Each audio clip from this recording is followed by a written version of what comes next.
Oh, what's up mga kabarubal? Ngayon ay Pasko, tara tayo kakain. Let's go!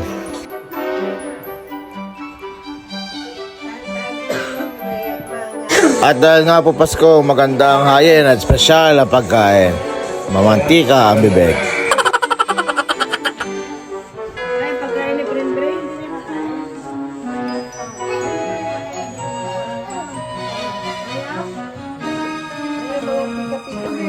At diretso na po tayo sa kusina. Nandini ang tunay na pagkain ay talagang mapapalaban na naman. Diyos ko po.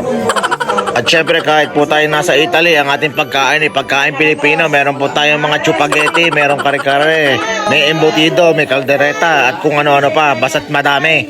Banatan mo yan din ang mga lachaplan at ube.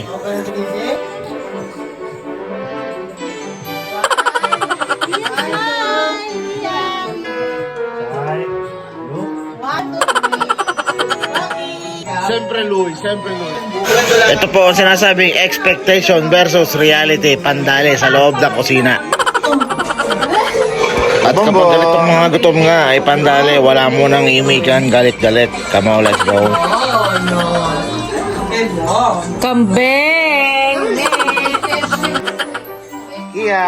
So paano? Merry Christmas sa inyo lahat. Salamat sa panonood. Bye-bye.